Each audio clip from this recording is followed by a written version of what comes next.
Hello, Odd Job Doer here, and today's little cookbook we have is an Alton Brown book. Everyday cookbook. There he goes. This time it's personal. He's saying that mainly because these are believed to be more like a personal home recipes that he's done, and I probably believe it. Why not? Inside it talks about different pictures of around his, not so much around his house, but household things, and I guess it could be around his house. So here's a good black page. We got AB signed copy. That's always nice to have, a signed copy of your favorite cookbook or TV personalities or chefs or sports fans, whatever, you know. I don't know, is that his kitchen? Well, there's a cookbook, Alton Brown, photographed by Sarah DeHere, and stylized by Megan Splon. If I said that all wrong, go ahead and butcher me in the comments. But see here, we got some. This is another thing. This right here, this is, I guess, an iPhone, and they shot the whole book with this, which I don't know how they could shoot this picture down here with this. I see that, but then who's shooting this picture? Another iPhone? I don't know. Contents. So the beginning here, we have different types of chapters, would you say? We've got a morning, coffee break, noon, afternoon, evening, anytime, and laters. And then also in the fine print, we have recipes by categories and recipe by method and an indexed. That is all very nice to have, depending on, what you're looking for. If you're looking for, dessert or, breakfast dish, what have you. And we got here a little intro. And he believes in the cooking every day, if possible. What you should. It's good to, cook your own food, cook for others, and, make it all healthy. Because really, when you go out to, maybe not so much your finer restaurants, maybe, but when you go out to your fast food for sure, you don't really know what's in that food totally. And I'll give you a clue. Sodium is going to be in most of all of it. And that is bad. And then down here we got some a little part here. They talk about breaking off some beginning of the in-text here with an H for hardware, P for pantry, a B for borrower or bar, and an M for methods. And so what that means, if you read along here in the book, you have a nice picture there of him laying down in a huge kitchen island with all these numbers around it. And this here is some of the hardware that I believe is used with description. And, all this book's going to be written with some nice of the AB wit, right? And it's a good fun read. I mean, I didn't read it page to page at all, but I read a lot of it. So we have that. We have a section here on, thermometers. Because yes, there's more than one thermometer out there in the world. And he has a good little write-up on why you should buy a kitchen scale. And I agree, for certain recipes, it just helps. So pantry. The pantry section covers a lot of different herbs and spices, things in bottles maybe, that maybe you're not used to. Some maybe you are, some maybe you aren't. And so, depending on what recipe you're going through, for the fast forward here, barbecue potato chips. You can see here, we've got a little H there. Collapsible steamer basket or steel lotus. And you can go back to the H category in hardware and find that. Over here, you also see there's an H and an M, so that talks about hardware and method, which I think is, let's see what we got here. Here is some more of the staples pictured, so what they look like in real life. And pepitas, pumpkin seeds. Can't turn page, finger's not sticky enough. Let's see, more of the seeds and herbs, spices, whatnot. A lot of them. Here we go into the barware, which basically is a concoctions of different types of alcohols, and what he thinks about them, looks like. And yeah, apparently some of these are probably going to be used in recipes throughout the book. They have some, I know, mixed drinks in this book, as well as other desserts that, might use some. Okay, methods, right? Here's a section on methods. And it's fun to have a little, drawn out on his little yellow sticky notes. One of the things he's kind of come used to known for. But it tells you about, prepping bump cake pans for used, charcoal prep for your charcoal grills, clarified butter. I don't see a sticky note on it, but it talks about how to make it. And we got here his way of frying, so you don't get the club hand, right? You keep your dries and then your liquids separate. So we got a neat little thing here on mango peeling. Never tried it myself, maybe I will if I find another mango. And how to do cast iron, which he talks about because he's a collector of some cast iron out there. And what else we got? Pressure cooker work there, and flip through here. All right, so morning section, right? Has some recipes there listed, and basically you go through. I want to try that recipe, but that's for another video. And we got here some different morning breakfast, traditional breakfast type of stuff. What we got here? Some tacos. Yeah. And just look at this, you can see, nice pictures. Oh, there's the cast iron, right? And coffee break time. And overall, all this, lacquered bacon. Yeah. People rave about that one. Noon. Right, lovely. And so yeah, a lot of pictures in this book. A lot of good recipes, looks like, and a lot of variants too. It's not just like one straight area. It could be different parts that I think he's been through in his lifetime. Perhaps picked up different recipes, techniques in other places. He mentions that too in the book, that from some of his other shows that he's used, or not used but been on, that he's rounded out different cooking skills and types of recipes. So cookies, drinks here. What we got here? Some onion oxtail soup. Looks rich and hearty. Chicken piccata. I read through this one. This is a little bit different recipe than other chicken piccatas. Yeah, so if you're a chicken piccata fan, it might be a little bit different to you. So kimchi. What we're gonna do is this recipe. We're gonna do recipe for, even though there's a lot of great recipes in here, Brussels sprouts, right? And heavenly orbs of Belgian goodness. So we'll be doing that there. And it looks like it has a few things for the pantry to look up. And even though I know what those are, I have them, so no problem there. And yeah, it's going to be a good recipe, I hope. The pictures look good. Flip through some more here. We've got turkey tikka masala. Now, that's a little bit different.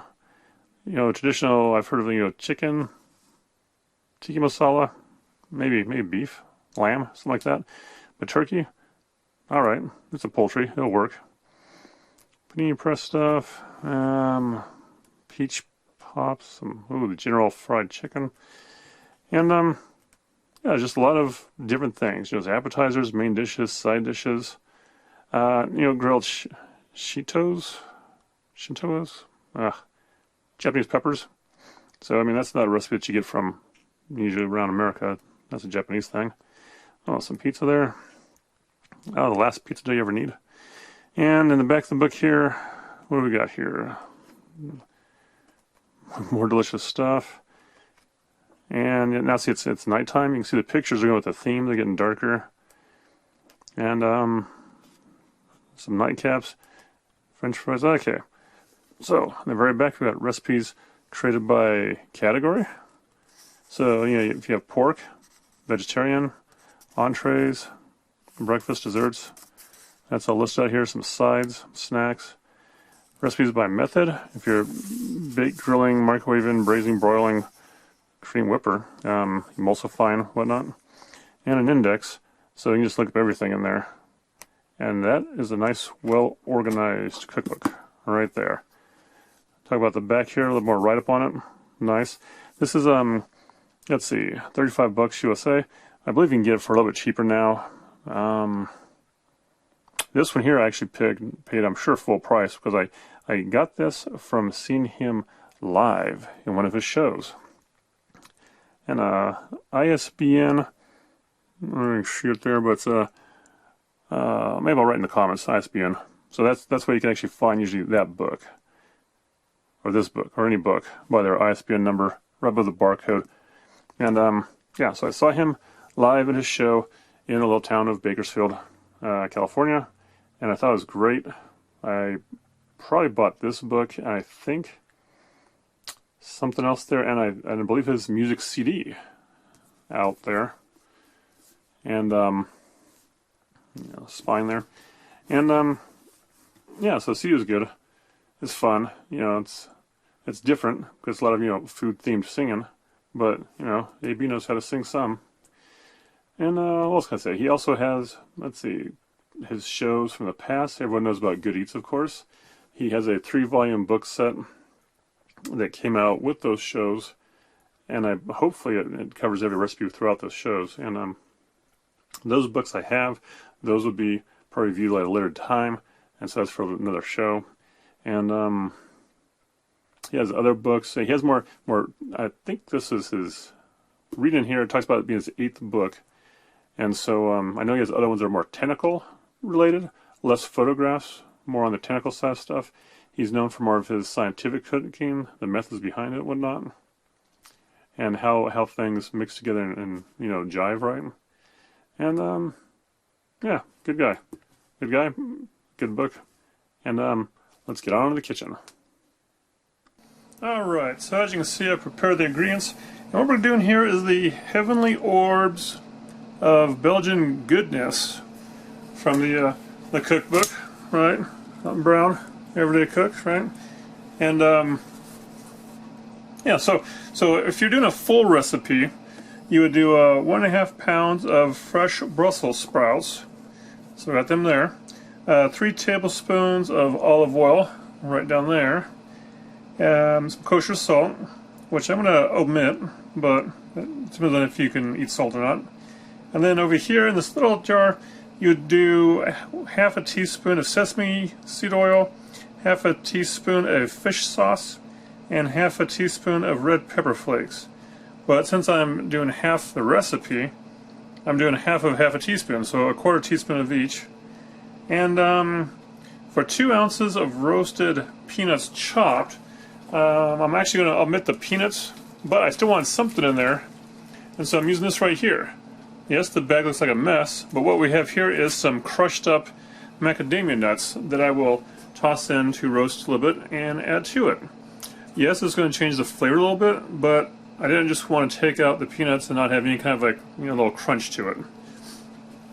And when you're doing Brussels sprouts, preparing them, you cut this little end off here, you see? You see, it's kind of a little bit of a rabbit food or whatever, a little nasty.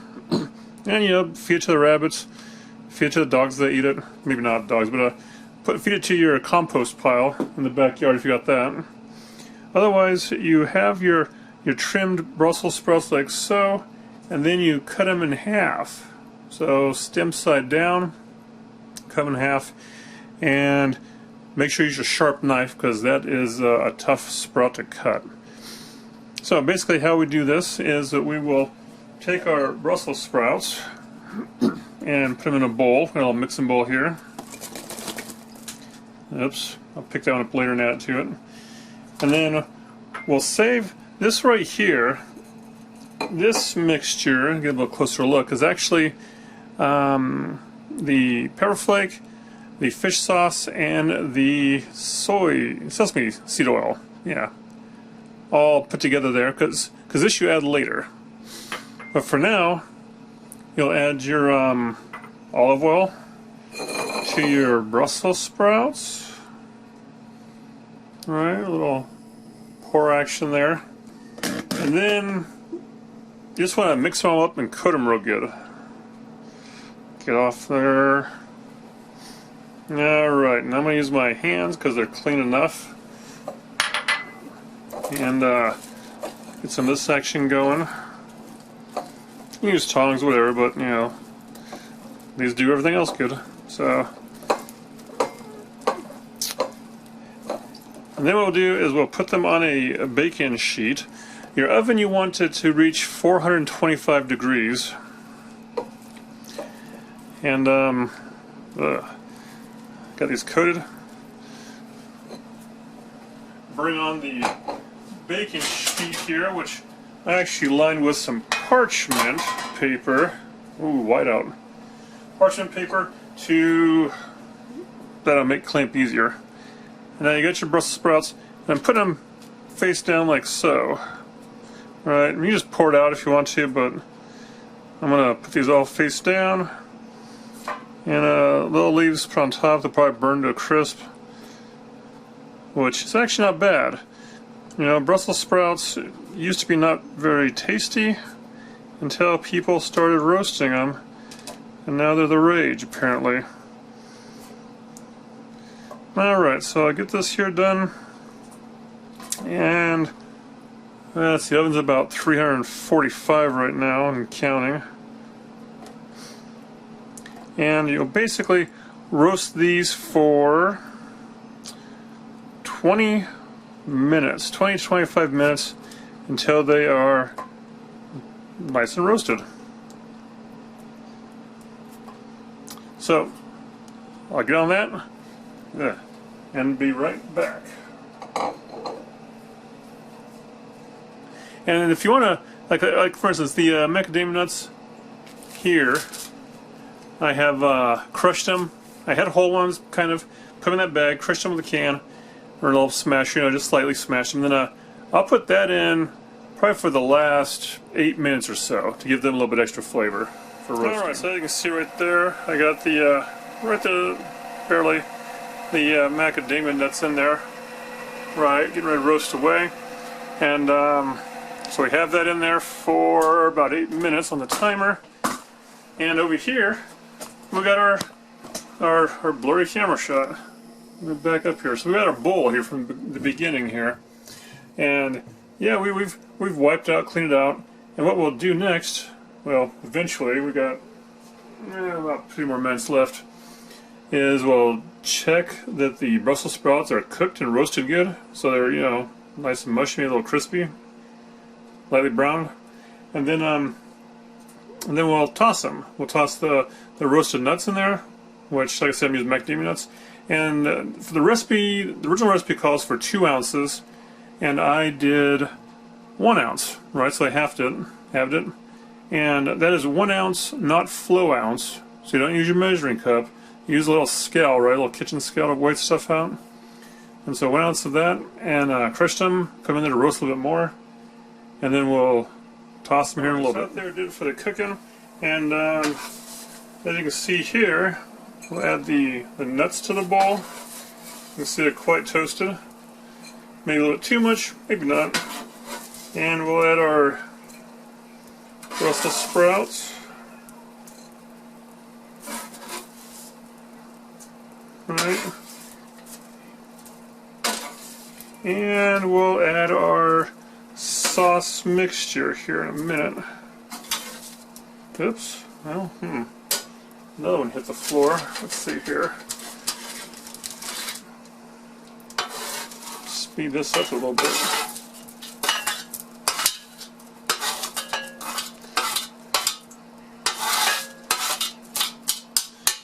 Alright, everybody in the pool. So, fish sauce, pepper flake, and sesame seed oil, which really doesn't look like a whole lot, but you know what? Those are all pretty strong flavors, I think, on their own. Give this some stirring. Combine to mix, and there is done. Alrighty. So, time to try it out and see what we think.